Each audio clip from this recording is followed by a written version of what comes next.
One of the biggest points of contention with NASCAR Heat Evolution was the plate racing, which, in a word, was terrible. The cars got spread out, they didn't pack up, there was never the threat of the big one, none of the things that make plate racing, particularly, of course, at the two plate tracks of Daytona and Talladega, the most popular on the NASCAR circuit in terms of races run. So, today we are going to take a look at the plate racing in NASCAR Heat 2. We are setting the difficulty all the way up to the max, 105%. We're doing a 25% race at the Daytona 500, which equals out to 50 laps. It's going to be a three-stage race, so you'll get the full experience of the stages and how they affect the plate racing, whether or not we see some crazy strategies like we saw employed by a lot of the Toyota teams in this year's Daytona 500. And you may have noticed that the car I've decided to run is the current reigning and defending Daytona 500 champion Kurt Busch's Daytona 500 winning paint scheme, which was DLC that you got if you pre-ordered the game. Of course, I pre-ordered the game about 6 hours before it was released, so I still got the paint scheme. So let's get to it. Is plate racing in Heat 2 good? You be the judge. So we're ready to go in the Daytona 50, or maybe I should say the Daytona, what is it, what would it be, 125? Is this a 125 race, 50 laps? I think it might actually be. Yeah, we'll just call it the Daytona 125. And we're underway, racing. So I guess this is technically a 125 race, even though I don't even think the actual 125s are in the game. Oh, as we've got a bit of a slow up there. See, obviously the field is much closer together than you generally would have seen in NASCAR Heat Evolution. And they're actually, you know, a full field of drivers. You'd be surprised how nice that is to behold. It'd be interesting to see after DLC if any drivers are actually added or any of their Daytona 500 paint schemes are. There are a few drivers omitted that were in the Daytona 500 this year. So it'll be interesting to see if they ever show up. As you can see, we're at 203 miles per hour. You never saw speeds like this in Heat Evolution on the plate tracks. So that is very nice. And you can just see, you got the lanes forming up. We're running the high lane right now with Kurt Busch in behind Elliott Sadler in his Daytona 500 paint scheme, which actually led the race at the time, I believe, of the red flag for Dale Earnhardt Jr.'s crash. As we get 205 down the back straightaway. That's some pretty good stuff as A.J. Allmendinger getting very close to the outside wall there. I'm going to sneak in behind Cody Ware here. Got 14 laps in the first stage. I would assume 14 laps in the second, though we'll probably end up running 12 because of NASCAR's asinine stage caution rules. And then we'll probably go for whatever 20 laps at the end of the race to finish it off. So that'll be interesting as we got almost 3 wide down into turn number 1. Couldn't quite pull off the move on Cody Ware. And you can just see we're working lap 3 right now. We're not really going anywhere fast. So this is pretty good stuff right now. Now obviously it's early. I'm actually doing this video not only for your sake, you who may not have bought Heat 2 yet and are interested in the plate racing, but also because I'm curious myself at some of these longer distance plate races. How do things end up playing out? Does the field stay together? What happens during a green flag pit stop? Can the big one strike? Let's find out together. So, underneath, one of 2 purple cars in the race, and we're following the other purple car. Ironically, we are not in a purple car, as I love purple cars, but today is not a day for purple cars. Can I say purple cars anymore? As we get in behind Matt DiBenedetto, he backed off because Jeffrey Earnhardt was making a dodgy lane choice there. And the only problem with DiBenedetto's car is it should have white rims and it has black rims in the game. Just a minor nitpick, but something that bothers me. As we get underneath David Reagan and DiBenedetto down to the inside. Ooh, 3 wide the tri-oval. That was always really dodgy in NASCAR Heat Evolution. But it's okay here. It looks like we're making some moves, some forward progress. Now, obviously, moving to the the middle of a plate race is not generally the best place to be. You generally like to be at the back or at the front because you can avoid the big one. And we do know that the AI can crash with each other in this game, and they can have mechanical failures, which sometimes can lead to crashes. So you gotta wonder, if it happens in the middle of the pack, are we going to see it happen? I sound like Darrell Waltrip kind of hyping the big one, but I kind of feel like it may happen. So we're working lap number 6 in the stage, and again, we see no clear leader right now. Now, sure, there looks like there's definitely a guy leading the pack, which may be the Papperdale Jr., but he is not pulling away from the rest of the field. Everybody's staying fairly packed. In fact, the leader's only 2.5 seconds ahead, so I'm at the back of the pack, 34th place, only 6 cars behind me, so you can imagine that about 2.5 seconds covers the field right now. And I'd say that's pretty realistic considering how plate racing usually goes. I've also got the fuel and tire wear up 4 times, so this is really going to be, seeing as it's a 25% race, a true mini simulation of a Daytona 500, how everything would play out. As we've got 5 laps remaining on the fuel, we're actually going to have to make a green flag pit stop. So we're going to, this is going to be the real test of the plate racing, and we're going to get it right at the end of stage 1. Oh, as we got a car scraping off the wall, looks like Jimmy Johnson way up high in the groove there. Or not in the groove, I mean the whole track's a groove and a plate track. But you can see, again, we're not going anywhere fast. We're not really able to make any kind of crazy moves, not really able to get amazing runs, despite the fact that we're well over 200 miles an hour most of the time, except for in the corners, even though, whoa, there you go. There's some green flag pit stops, and I guess we're forced to come down. Well, everybody came at the same time, and we've got some serious issues coming into the pits. So no repairs for me, and we're definitely living up to the Kurt Busch Daytona 500 car, because look at the front end. We're just taking gas, so we should be able to beat the rest of the field out as Joey Gase pulls directly in front of me. Yeah, we're going to pull out into the lead. I think I took 1.5 cans of fuel. I think I said that already, too. And we've got 9 laps to go in the stage, or no, 9 laps on the fuel. The stage is 8 of 14. Ooh, so you can get caught on the banking, so I got to be very careful as we exit the pits. Not to Michael Waltrip it. I almost did there. And back out, merging into traffic. So that's definitely a problem right there, is the fact that everybody dives to pit road at the same time. You really don't have an idea that they're going to do it. As we've got Dale Earnhardt Jr. Now here we go. We've had a green flag pit stop. Dale Jr. tried to get around the outside of me. He couldn't quite do it. Ricky Stenhouse and Dale Jr. running at the front of the plate track. This is fairly realistic. We've got Eric Jones as well battling in this group. So Earnhardt going to go around the outside. Of course, we're a little bit damaged, so we're not going to have to worry about that right now. And everybody's trying to LePage the field. Is anybody going to get LePaged? Oh, Eric Jones made a very smart decision by pulling out. And look at Dale Earnhardt Jr.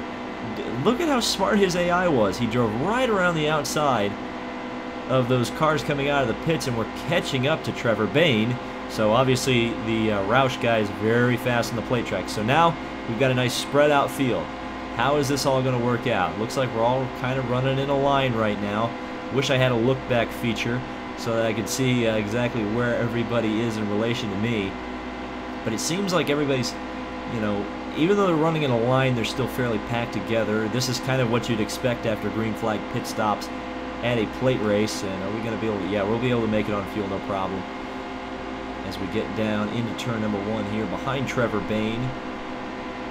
And who are we going to go with? I guess we're going to go with Bayne since he's a Ford, but oh, Earnhardt tried to block me, and now Bayne is going to decide, hey, I don't want to go with you, and that's a bit annoying, but okay, Earnhardt's going to move to the outside, so we're going to get a little bit of sniff of draft off of T-Bayne. And we definitely got a little group going here with Jones, Stenhouse. I think that's Kyle Busch behind. I don't know who the 7th place guy is. As we're going to try to work to the outside of Bayne, maybe slingshot Earnhardt Jr. We get a little bit of side draft. Yeah, you can feel the side draft, but I'm not too confident in my ability to really maintain lane with a controller, so we're just going to back out of it for now as we run in the pack. As, yeah, we're grouping up again. You can just see everybody starting to come back together. Unlike NASCAR Heat Evolution, this is a natural rubber band, as this is just kind of how the plate racing works. It doesn't feel like the AI are running unfairly fast. It just kind of feels like, you know, there's three guys battling for the lead, and the guys who are working together better are starting to catch up. And obviously we're coming to the end of the stage, so let's see if we can take a stage victory here with Kurt Busch. As we should be, I think this is 2 to go. No, 3 to go. So we got some time to try to get a stage win if we can. Let's get up behind Dale Jr., still nowhere really to go. That's going to be the problem, as it is in real life plate racing these days, is passing when you've got a leader blocking. You got to almost form up and attack together. Well, let's see. We're gonna be all by ourselves, the Lone Ranger up on the outside, and you can see you can't pull out and pass, and I have just made a great example of myself by pulling to the outside with no drafting help. I just got freight trained by the rest of the field, and we're gonna fall all the way back to the back of this little group here. And this is actually very reminiscent of the finish to this year's Daytona 500, where you had about 7 guys running in lockstep, and, you know, somebody pulled out, they went to the back of the line. It's Eric Almirola just behind, and there goes Dale Earnhardt Jr. to the outside, so we might be able to form up a second lane here. Trevor Bayne, Ricky Stenhouse. Okay, so let's see. The second lane is forming up. We've got 2 Roush guys leading it. We've got Eric Jones, Dale Jr., Kurt Busch, Kyle Busch. Actually, I just realized who I was playing as. I probably should have gone with Kyle. But now we've got the top lane, and Stenhouse is leading. Bayne got hung out to dry, 3 wide for second. Nope, because Dale Jr. is not going to like that. We're going to try to bump draft Earnhardt. You can bump draft in this game, as we are going to be 3 wide heading off into turn number 3. Or turn number 1, excuse me. Blocked Eric Almirola down to the inside. Is Earnhardt going to get down there? No, he won't, because I'm going to bully him out of the way. Eric Jones looking for a stage win as we get down the back straightaway. And let's see what the straight line speed is. So we got a really good run here, 205, 206. Not quite 207, but we're going to be able to carry that speed through 3 and 4 into the inside of Kyle Busch. A little bit of contact, a little bit of brotherly love there as we're going to move on to the tri-oval, and the end of the stage is going to go to Ricky Stenhouse Jr. We're going to take 3rd in that stage. So congratulations to Ricky Stenhouse. You won an absolutely meaningless playoff point. We've got 2 laps of fuel, so everybody else is pitting. We might as well keep our track position, pit, repair the car, and see where we end up at the end of stage number 2. So still in 3rd place, even though I repaired the car, so that's pretty cool right there. So now you're going to get to see what it's like to run at the front of the pack. As we have, well, we'll get the stage laps to go. Yeah, 12, exactly what I thought it would be. So we got 12 laps to go in this stage, and we're going to give a tandem to Stenhouse. So let's see what we can do, if we can tandem a little while with Stenhouse. Ooh, as we got on the apron there. Don't need to be down there. As Dale Earnhardt Jr. slots into position. You can see Stenhouse got a run. We kind of shot him out a little too far. We might have just screwed Stenhouse. As you can see, Eric Jones making a big run to the outside. He must have got a run off of Dale Jr. Jr. is going to fall back to the back. As we're going to see what we can do with Stenhouse here in stage number 2. Seems like there might be a little bit of spreading out at the back. Hard to tell. Somebody may have been in some trouble on the restart. As we're up to 199. Bringing the car back up to speed. 201, 202, 203. 199 falls to 199. 196, 194. So you do scrub quite a bit of speed in the corners, even if you're in the draft, as we are with Stenhouse. And we're just And then here we go again. We're just not able to pass him. That's the thing.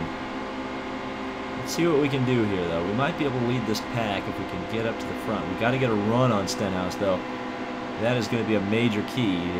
Eric Jones could help us. If he goes to the bottom, which we're going to do, block Eric Jones, but Stenhouse is going to block us. So that's pretty true to life right there.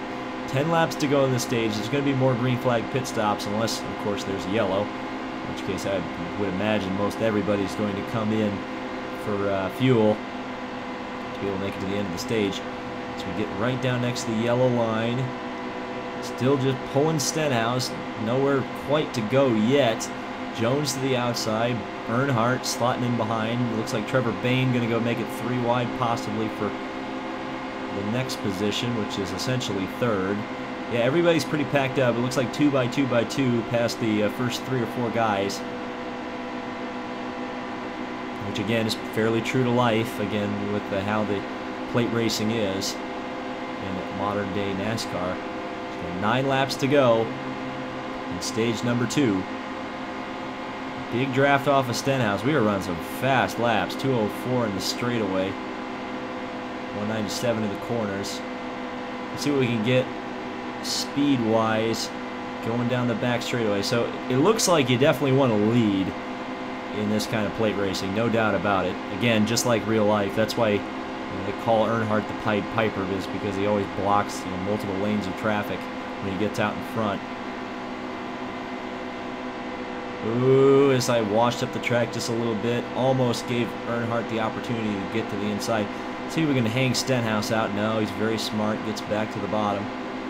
8 laps to go in the stage, 7 laps on my fuel, so we might actually be able to stretch it to the end of the stage, which would be very interesting. No, no way. We just hit 6 laps, and I think we were 8 to go. So that is going to be no bueno. And we just cannot get around Stenhouse. That's a lot of this plate racing, is just sitting and waiting. You gotta wait for guys to get formed up, or, a guy to make a mistake like Stenhouse did. Can we get to the inside? Yeah, we force him up just a little bit. Spotter's not liking that, but we're gonna get side by side. Oh, no, and Earnhardt went with Stenhouse. Oh, you traitor. Oh, but he's gonna get hung out for that treachery. Stenhouse going back with him. Earnhardt, what a fantastic move. I think he side drafted me just a little bit. He's gonna move up into second. So that's a bit annoying. Now Bayne gonna follow me. I guess I'll follow Earnhardt for now. So it seems like Earnhardt's going to the front. 2:01. Not quite the run we were getting further back in the pack down into turn number 3. As Bayne looked to the inside. We're back to the inside of Stenhouse, so his handling's going away. We're gonna pass him easily now that we've got a drafting partner in Earnhardt. Very treacherous drafting partner, but a drafting partner nonetheless. Halfway through the stage. Now moving, yeah, exactly halfway through the stage. I was going to say moving on to 5 laps to go on the stage, but it is 6 laps to go on the stage. Stenhouse back to the inside, looking, but no dice. So Earnhardt is the only non-Ford in the top 5 right now. Stenhouse looking to the inside. I just blocked him. Stopped his momentum. In fact, it allowed Bayne to the outside with help from Clint Boyer. So we're going to have another side-by-side duel here for third. But it's not quite for first yet. It looks like Boyer may be one of the faster guys, because he's now to the inside of Bayne. And Earnhardt down into the pits. We got stage pitting. We're going to move into the lead. You can just see that is something that you're going to need to patch or fix or something. Is the fact that you never know that they're going to pit on the plate track until they're right going into the pits. So we're now going to lead this pack here, and I suspect that everybody else is going to need to pit. This isn't like Heat Evolution where you can just run till the fuel mileage is going to run out. No, you need to pit with the pack, so that's what we're going to try to do here. And this could go very well or go very badly, depending on several factors. So let's see. We've got a nice train of cars behind us, and you would assume that everybody's going to peel off into the pits. Yes, indeed, you do. Into the pits they go. Bayne just alongside as we come into the pits. So I'm going to come in for 2 cans of fuel this time. No tires. And I think that may be a good stage strategy for the end of the race. We're just going to have to wait and see, as we're about to come out of the pits, and indeed we do. And it looks like we're going to come out first of the drivers who pitted. Easily out ahead of the drivers who pitted. And we are still leading this race. So where are the rest of the guys? 2 seconds behind is Dale Earnhardt Jr., who just passed Eric Jones. And here comes Earnhardt with a huge head of steam. On by he goes. I try to pick up the draft, but he was built up to plate speed, to pack speed, and we were not.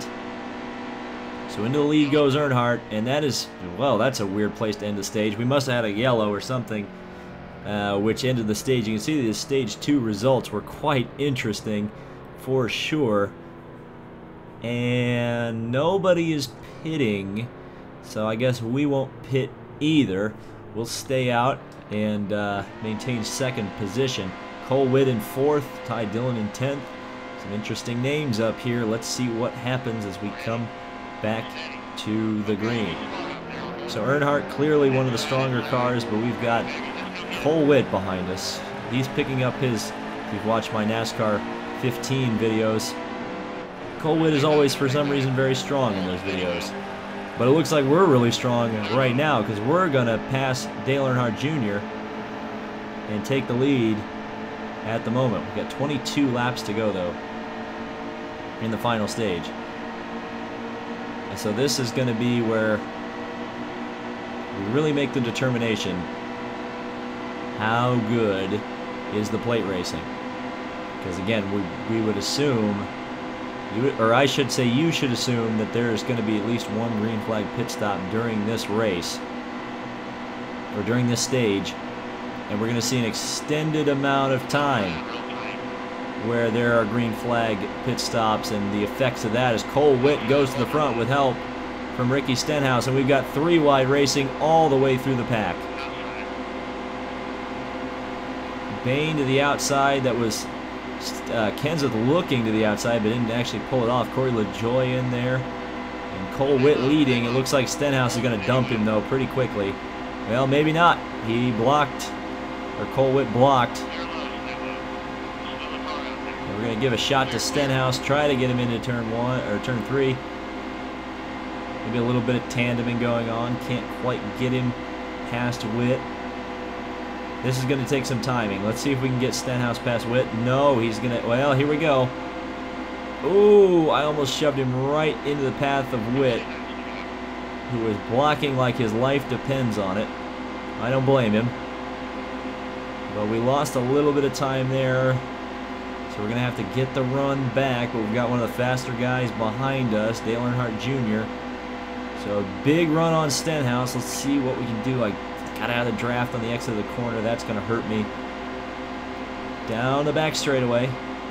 He's around Witt. I think Witt's going to try to slot in between us. No, he had to bail out of it. Had too good of a run. And I think that is going to be the end of Mr. Witt. I think Cole Witt is going to go to the back now. Well, maybe. Ooh, I'm not going to dump Dale Jr. No, thank you. He looked very, very fast on the inside.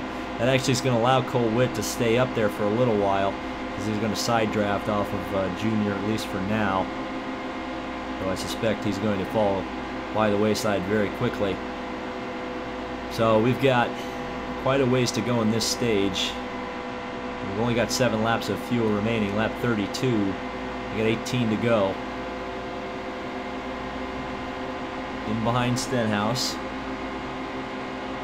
And Junior looking to the inside, couldn't quite get there either. And now Eric Jones has passed Cole Witt. So Cole Witt is did a valiant effort by Cole Witt. But he just couldn't quite pull it off.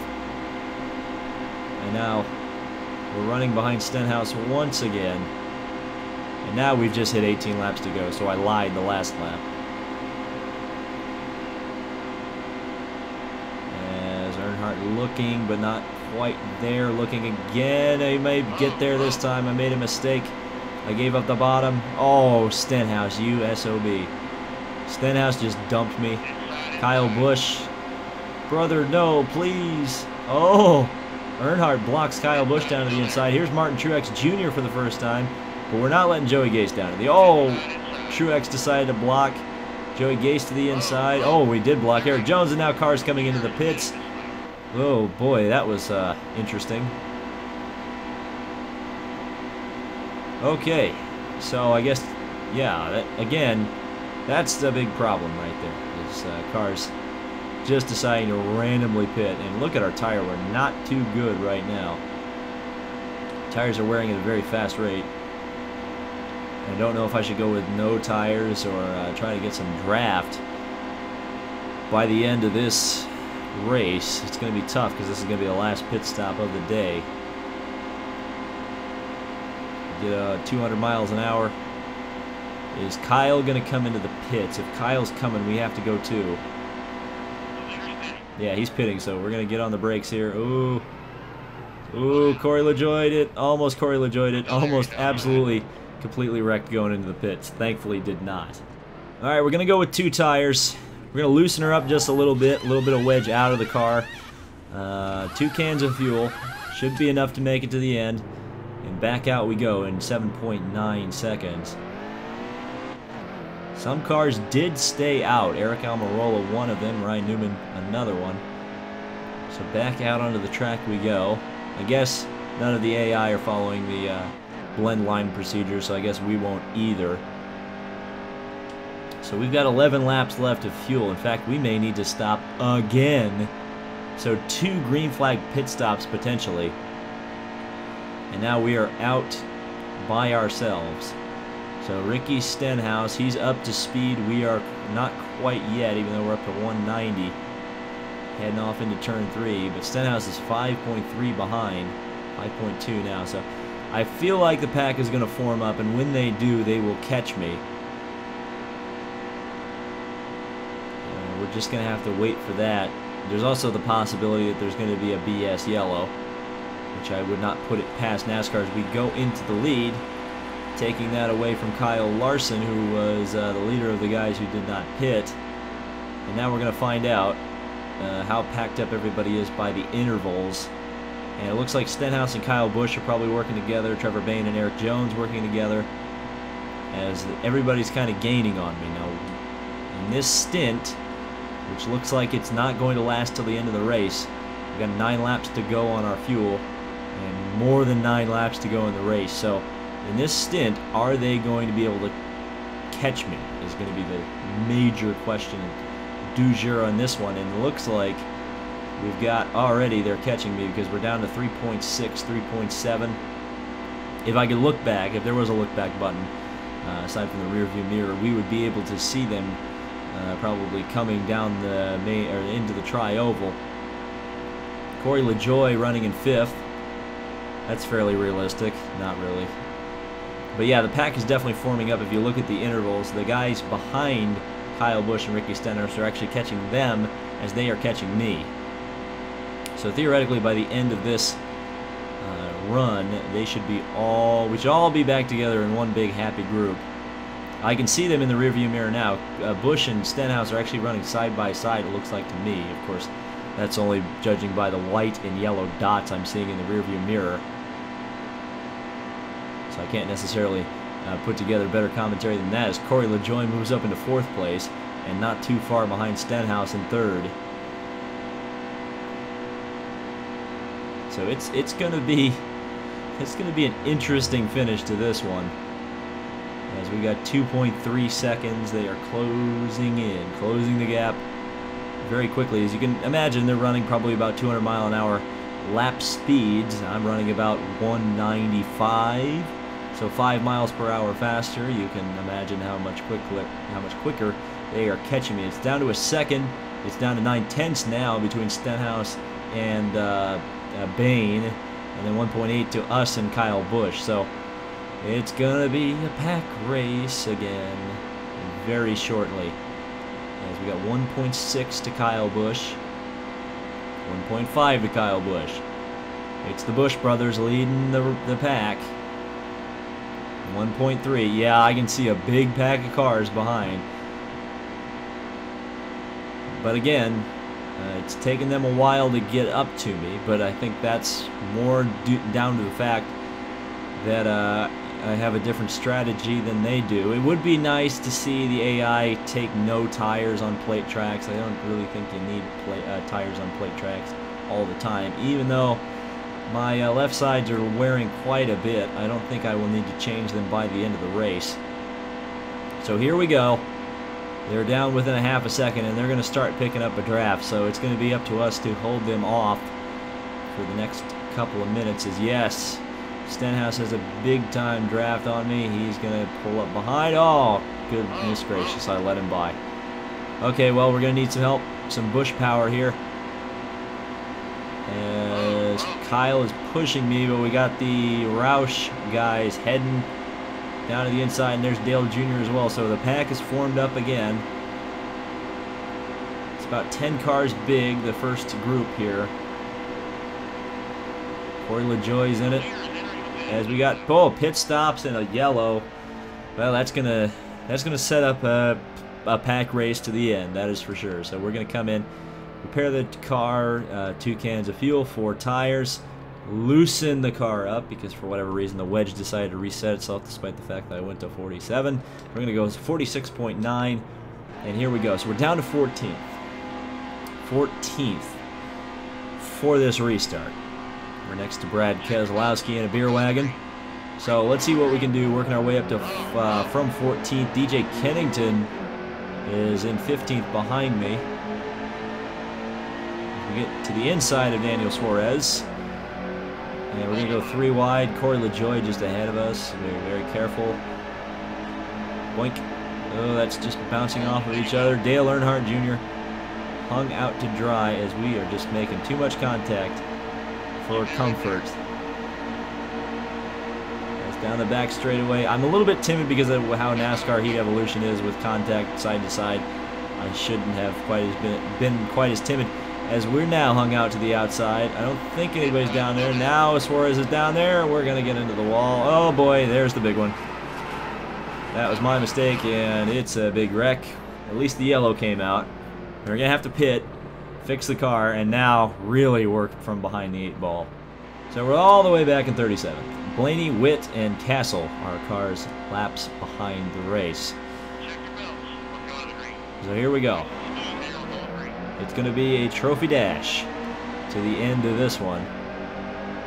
As we get back to racing, I almost broke the non-existent yellow line rule, so we got 3 laps to go. I probably could have raced for the win had I not just completely spaghettied there. We'll have to see how it works with all these cars that now have damage. And see, damage does not get repaired, too. So, well, I mean, mechanically, yes. But in terms of the visual damage, it never gets repaired, which is actually a feature I like. It's very reminiscent of how the 5-minute clock works in NASCAR, but you can just see how everybody got stacked up there. And I lost positions because I ran into the back of somebody. Now if I got out of line right now in NASCAR Heat Evolution, I would have gotten out of line there. Not in NASCAR Heat 2. That would have screwed me. And we're still losing positions. So we did not have a very good run off of the corner. I gave DiBenedetto a shot, but it didn't work out. And now we're running very fast off into turn number 1, 204 miles an hour. As we're going to get to the inside, but is there anywhere to go? Newman. Careful, careful, careful. Well, we're still stuck at the back of the pack. So again, you get stuck back in the back of the pack, you're not moving to the front very quickly. Let's see if I can.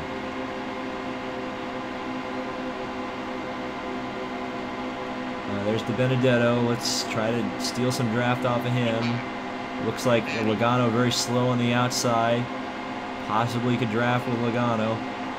You got to be careful not to get stuck behind Logano, though. As DiBenedetto moves back up the track. You just see, you're not making up very much time, despite having huge drafts. Time is just not going to be made up easily. And you know what? I think that's exactly how it should be. As we get down the back side of the course here. the outside, try to make a move. Looks like Kevin Harvick's hung out to dry on the extreme outside. He manages to get back in the line. Well, let's see what we can do here at the line. It's not going to be the same result this car got in February. So we got a car braking right at the line. It's Reed Sorensen. And we got 33rd. Woo-wee! So what do you guys think of the plate racing in NASCAR Heat 2? Let me know down in the comments section below. That's what it's there for.